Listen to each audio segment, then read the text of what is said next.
আসসালামু আলাইকুম। আজকে আমি একটি কামিজ কাটিং করে দেখাবো। প্রথমত জামার লম্বার মাপটা নিয়ে নিতে হবে। আমার এখানে জামার লম্বার মাপ রয়েছে 45.5 ইঞ্চি, টিকবে 44 ইঞ্চি পরিমাণ। এবার গলা এবং শোল্ডারের জন্য মাপ নিয়ে নেব 6.5 ইঞ্চি, বগলের জন্য 6.5 ইঞ্চি মাপ নিয়ে নেব। এবার মাপ অনুযায়ী দাগ দিয়ে নেব। এবার বডির মাপ নিয়ে নেব 42 ইঞ্চি বডির জন্য 4 পাটে ভাঁজ করে 10.5 ইঞ্চি বডির মাপ নিয়ে নিয়েছি। এক্সট্রা সেলাইয়ের জন্য 1 ইঞ্চি মাপ নিয়ে নিয়েছি। এবার বডি শেপের জন্য নিয়ে নিয়েছি 14 ইঞ্চি এবং কাটার জন্য নিয়ে নিয়েছি 19.5 ইঞ্চিতে। বডির থেকে 1 ইঞ্চি কম হবে কোমরের মাপটা, 9.5 ইঞ্চি এক্সট্রা সেলাইয়ের জন্য 1 ইঞ্চি। আর বডির মাপ আর কাটার মাপ একই হবে 10.5 ইঞ্চি, আর সেলাই মার্জিনের জন্য 1 ইঞ্চি। এবার জামার ঘেরের জন্য নিয়ে নিয়েছি 14 ইঞ্চি। এবার দাগগুলো মিলিয়ে নেব।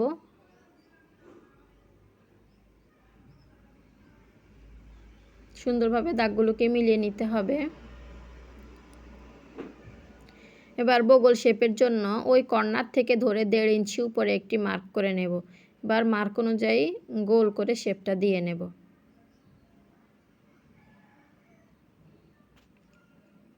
খুবই সহজভাবে আমি কামিজটা কাটিং করে দেখাচ্ছি।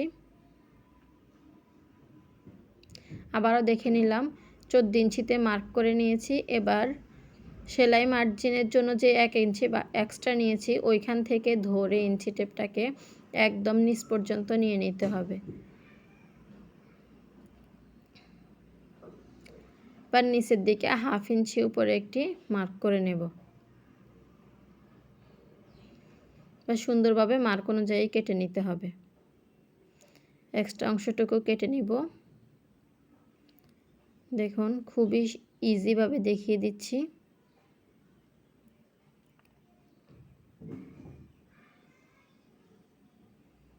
এবার দাগ অনুযায়ী কাপড়টাকে কেটে নিতে হবে।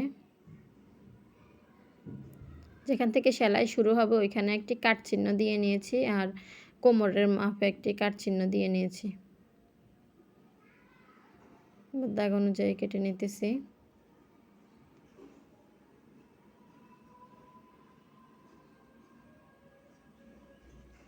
যারা আমার চ্যানেলে নতুন তারা অবশ্যই লাইক, কমেন্ট, সাবস্ক্রাইব করতে ভুলবেন না।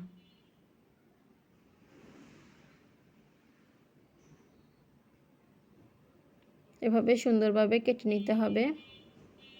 যে আমাদের কামিজের পার্টটা কাটিং করা শেষ। এবার আমি এখানে গলার জন্য এক্সট্রা কাপড় কেটে নিব। আমি এখানে ডিজাইনার গলা দিব, বোকরাম দিয়ে, এই জন্য গলাটা কাটিং করলাম না। এবার হাতাটা কেটে নিতে হবে। হাতার লম্বার মাপ 18 ইঞ্চি এখানে রয়েছে। 18 ইঞ্চি পুরোটাই নিয়ে নেব। সেলাই গিয়ে টিকবে 16.5 ইঞ্চি। 8.5 ইঞ্চিতে একটি মার্ক করে নেব এবং নিচের দিকে 3.5 ইঞ্চিতে মার্ক করে নেব। আমি এখানে একটু প্লাজো হাতা টাইপের একটা হাতা কাটিং করব। কেউ কেউ এটাকে মাইক হাতাও বলে থাকে। এবার 18 ইঞ্চির জন্য অর্ধেক পরিমাণ যেটা রয়েছে ওইটা 9 ইঞ্চিতে কেটে নেব। 9 ইঞ্চিতে মার্ক করে নেব। এবার এই যে হাতা শেপটা দিয়ে নিতে হবে। এই যে দেখুন শেপ কাটটা দিয়ে ঠিক এভাবে ধরে এই শেপটা দিয়ে নেবেন।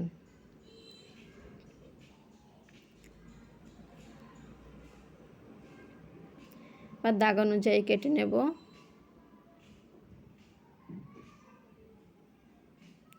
নতুন নতুন ভিডিও পেতে আমার পাশে থাকবেন, চ্যানেলটিকে সাবস্ক্রাইব করে রাখবেন।